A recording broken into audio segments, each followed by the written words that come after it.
PM पोषण scheme के बारे में डिस्कस करेंगे इस लेक्चर में। जो पोषण अभियान है उससे देखो ये अलग है, वो पोषण अभियान अलग है और ये पीएम पोषण स्कीम अभी लॉन्च की है रिसेंटली, यूनियन कैबिनेट ने, प्राइम मिनिस्टर ने ये लॉन्च की है।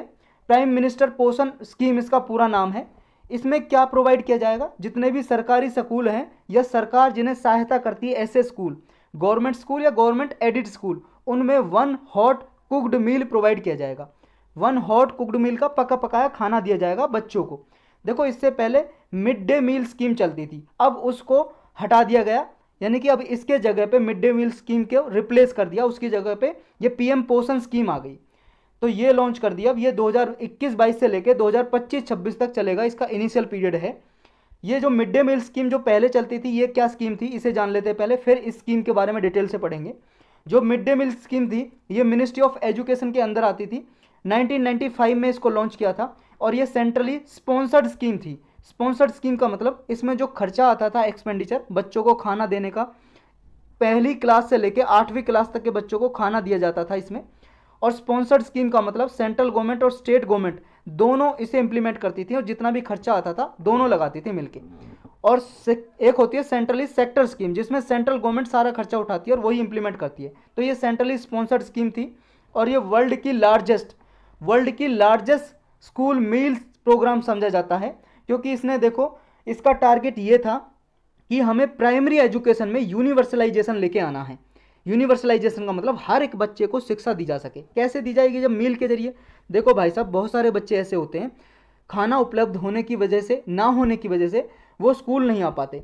तो अगर देखो घर पे खाना है नहीं, अगर स्कूल में खाना उन्हें मिलेगा तो क्या है, उनके माता पिता बच्चों को स्कूल भेजेंगे तो वो स्कूल में जाएंगे। तो ये प्लान था कि स्कूल में खाना भी मिलेगा और शिक्षा भी मिलेगी।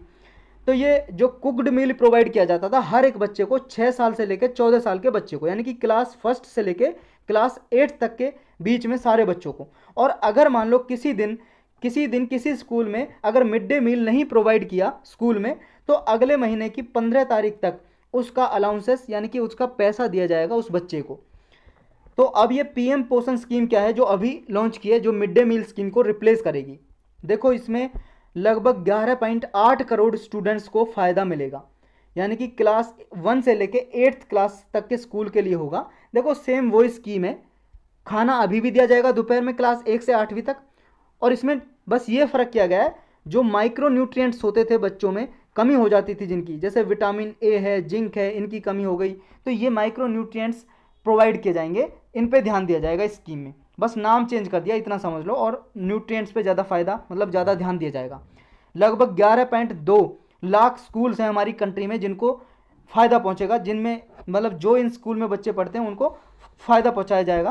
प्राइमरी से लेके यानी कि 1 से लेके 5वीं क्लास और अपर प्राइमरी 6 से लेके 8वीं क्लास तक, जो अभी टारगेट होता है मिड डे मील स्कीम के अंदर, 100 ग्राम और 150 ग्राम फूड ग्रेन दिया जाता है, जिसमें 700 कैलोरीज होती हैं फूड में।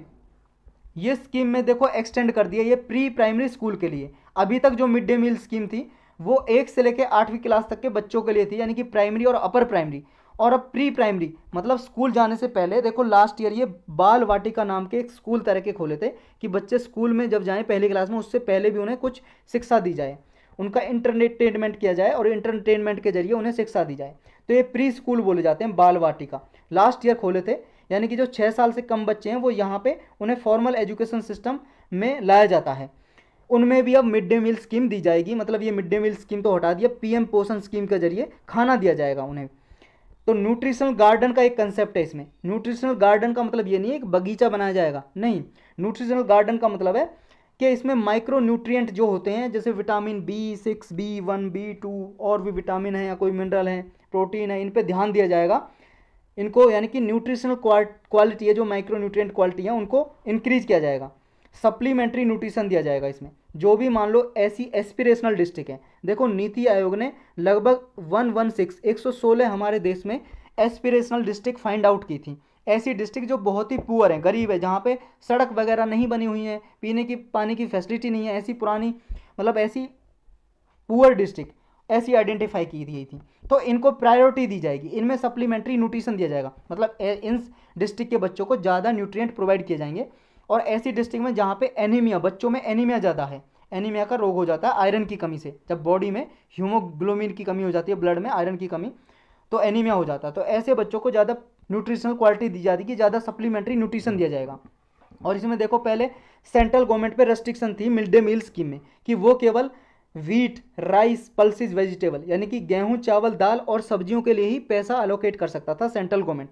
लेकिन अब इसमें रेस्ट्रिक्शन हटा दी। अब सेंट्रल गवर्नमेंट क्या है, किसी भी और भी मान लो अंडा देना चाहे, एग देना चाहे, तो इसके लिए भी पैसा अलोकेट कर सकता है सेंट्रल गवर्नमेंट।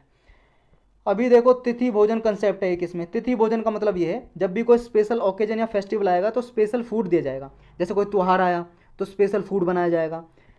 नेक्स्ट है इसमें डायरेक्ट बेनिफिट ट्रांसफ़र। देखो अभी तक जो पैसा दिया जाता था स्टेट गवर्नमेंट भेजती थी किसको, डिस्ट्रिक्ट अथॉरिटी को, तहसील में जाता था, डिस्ट्रिक्ट अथॉरिटी तहसील वगैरह से स्कूल में जाता था। लेकिन अब ये जो मनी है डायरेक्टली स्कूल में दिया जाएगा।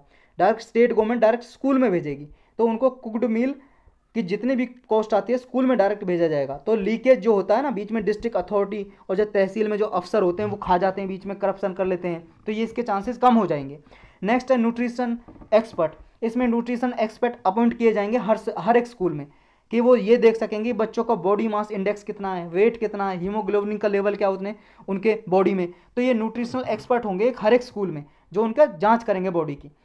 सोशल ऑडिट किया गया है स्कीम में। सोशल ऑडिट का मतलब होता है, देखो ऑडिट का मतलब होता है टू एग्जामिन। किस चीज़ का एग्जामिन, यानी कि पता लगाना कि पैसा कितना आ रहा, कहाँ पे खर्च हो रहा है, खाना बन रहा है नहीं बन रहा, कितना दिन बन रहा, महीने में कितने दिन नहीं बन रहा, ये सब कुछ ऑडिट करना होगा। सोशल ऑडिट का मतलब जब सोसाइटी इन्वॉल्व हो जाए ऑडिट करने में, यानी कि खुद गाँव के, जिस गाँव में स्कूल है गाँव के लोग जाके देखें हाँ बच्चों को खाना मिल रहा है, खाना मिल रहा है तो सही मिल रहा है, अच्छी क्वालिटी का मिल रहा है।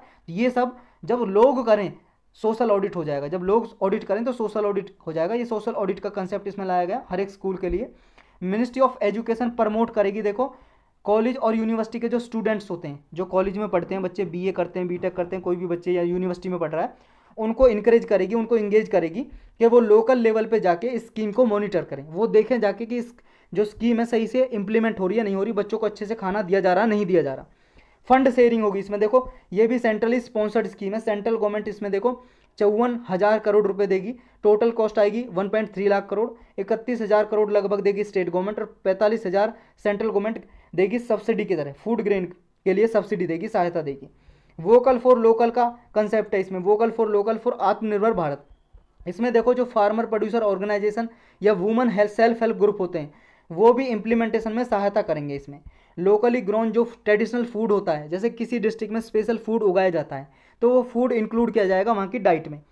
नेक्स्ट है कि चैलेंजेस क्या है इसमें। देखो एक है मीटिंग न्यूट्रिशनल टारगेट।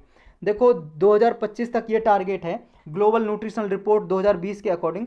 हम इंडिया जो है, हम हैं जो इंडिया है, यानी कि 88 कंट्रीज़ के बीच में आता है, जो उन कंट्रीज में आता है, यानी कि 2025 तक जो न्यूट्रिशनल के टारगेट हैं उनको अचीव नहीं कर सकते, उन कैटेगरी में इंडिया भी आता है। तो ये एक चुनौती है भाई साहब। आप न्यूट्रिशन को बात तो कर रहे हो लेकिन आप उन कैटेगरी में आते हो, उन कंट्रीज़ की कैटेगरी में आते हो जो 2025 तक उनकी संभावना कम है कि न्यूट्रिशन टारगेट को अचीव कर लें। नेक्स्ट है सीरियस हंगर प्रॉब्लम, भूखमरी की प्रॉब्लम। देखो ग्लोबल हंगर इंडेक्स निकलती है, एक 2020 की भी निकली। इसे वेल्टर हंगर नाम की एक नॉन प्रॉफिट ऑर्गेनाइजेशन है वो निकालती है, और भी कई सारी ऑर्गेनाइजेशन मिलकर निकालती हैं इसको। इसमें देखो 107 कंट्रीज़ की रैंकिंग दी गई, जिसमें इंडिया की रैंकिंग बहुत ही ख़राब है, 94 रैंकिंग आई है, सोचो 107 में, यानी कि इंडिया में भूखमरी ज़्यादा है। तो ये भी एक चैलेंज है, चुनौतियाँ हैं। नेक्स्ट है menace of mall nutrition. Menace का मतलब प्रॉब्लम, कंसर्न। माल न्यूट्रिशन की प्रॉब्लम है जो नेशनल फैमिली हेल्थ सर्वे होती है, 5वीं हुई है, जिसे ministry of health and family वेयर कराती है।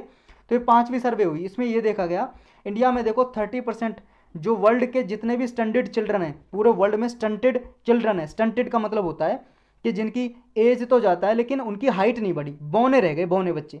तो जैसे इंडिया में 30% बच्चे हैं और नियरली 50% पूरे वर्ल्ड के ऐसे बच्चे हैं वेस्टेड चिल्ड्रन हैं। वेस्टेड का मतलब उनकी अच्छा खासा हाइट तो है लेकिन उनमें वजन नहीं है, बिल्कुल सूखी लकड़ी की तरह है, बिल्कुल हड्डी है, मिस्टर हड्डी। तो ये ऐसे अंडर 5 जो बच्चे हैं, 5 साल की एज से कम बच्चे हैं, वो हमारे देश में वेस्टेड चिल्ड्रन 50% है और 30% चिल्ड्रन स्टंटेड हैं पूरे वर्ल्ड का। अदर क्या प्रॉब्लम है? अदर है करप्ट प्रैक्टिसेस, कास्ट बाइसनेस। देखो करप्ट प्रैक्टिसेस ये हैं जब डिस्ट्रिक्ट या और जैसे मान लो स्कूल वगैरह में जब खाना जाता है तो टीचर भी घोटाला कर देते हैं, अच्छा खाना प्रोवाइड नहीं करते, पैसे को बचा लेते हैं, ये भी करप्ट प्रैक्टिसेस देखने को मिलती हैं। कास्ट बाइसनेस होता है, कभी कभी जो डिफरेंट जाति के आधार पे बच्चों में डिस्क्रिमिनेट किया जाता है। डिस्क्रिमिनेशन होता है फूड सर्विंग करने में भी, बच्चों को अलग लाइन में बिठाया जाता है, अलग कास्ट के मतलब डिफरेंट इस हिसाब से, तो ये भी कहीं कहीं देखने को मिलता है, ये भी चैलेंजेस हैं। नेक्स्ट है कुछ और इनिशिएटिव लिए हैं कि गवर्नमेंट ने ऐसे जो माल न्यूट्रिशन की कंडीशन को सुधारने के लिए लिए हैं, बिल्कुल। एक है एनीमिया मुक्त भारत अभियान, नेशनल फूड सिक्योरिटी एक्ट 2013 में बनाया था। एक प्रधानमंत्री मातृ वंदना योजना, जो भी माताएं हैं उनको फ़ायदा पहुंचाने के लिए, जो जन्म देती हैं बच्चों को। एक पोषण अभियान चलाया था, तो ये अभी पीएम पोषण स्कीम चलाई है। तो यही था इसके बारे में।